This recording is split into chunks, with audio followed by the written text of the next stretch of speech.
Hello and welcome to what I hope will become a series of weekly instructional, educational videos, introducing new products, doing repairs on boards, showing techniques for the use of our products, and just general chat really. I think COVID's changed all our lives. Apologies for the traffic.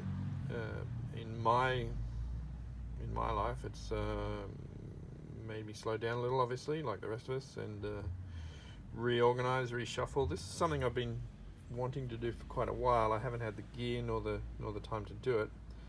I've since got myself a monitor. We've got some video lighting on the way. But today I just want to kick it off because I've got this stuff on the bench. We've shipped a few of these recently, so I thought it'd be an ideal time to just set it up and give you a bit of an idea.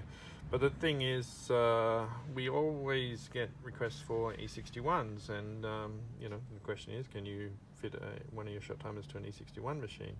And the answer is always yes, but in the case of E61s, there is a caveat.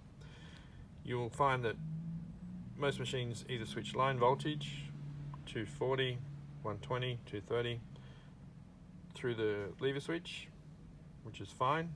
We've always had this solution, 240 volt or line voltage detector. We make these in 1 group, 2 group, 3 group and 4 group. Obviously the 1 group, power in, neutral, apologies to my North American cousins, but L1, L2, and the trigger signal in from usually the solenoid valve, but in the case of a lever valve, you could very well pick up the output.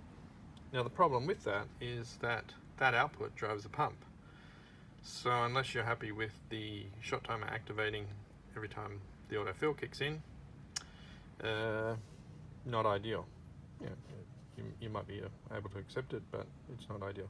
So what we developed is this little board here that takes the logic signal from your lever valve. So that's the only thing we want connected to the switch.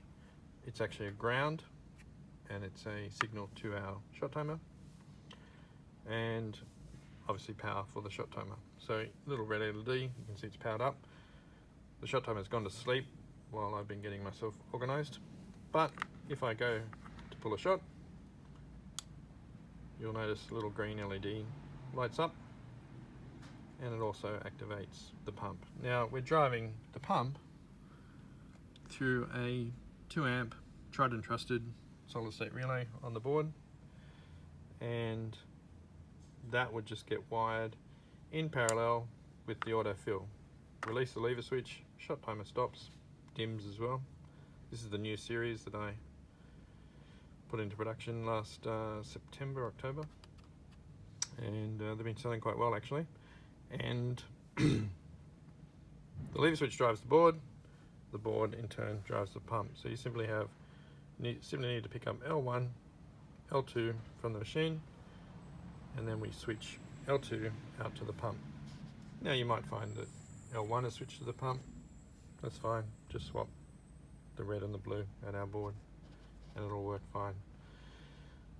The only thing you don't want to do is put a dead short across the pump output, obviously, but other than that, it should be more than sufficient to drive the vibration pump. If there's a request for rotary pumps, we could probably come up with a similar board with a larger relay if you wish. But yeah, that's about it. That's the format. Hopefully it'll improve from here. If you like the format, give me a thumbs up. If you hate it, give me a thumbs down. If you've got a question or a suggestion, the series is going to be called the Ace Wednesday Whisky Workshop. Only problem with that today is I don't have any whiskey, and I don't have a ice making piece of equipment in the factory. I've got a refrigerator but no freezer, so I'll have to sort that, or see if my local 7-Eleven sells ice. But today I've got some filter brew from my favourite local Brew and I. Shout out to Brew and I, and shout out to Alistair at Brew and I. And yeah, in future I hope to sit down with a whiskey or a cognac or a sake even. Cognac in weather like this, down under, we're cold. And yeah, like I said, if you've got any thoughts, comments, suggestions, criticisms, drop me a comment in the comment sections below or send me an email. Follow us on ACE Services on Instagram and Twitter, ACE Services. And like I said, any suggestions, give us a shout out. Cheers.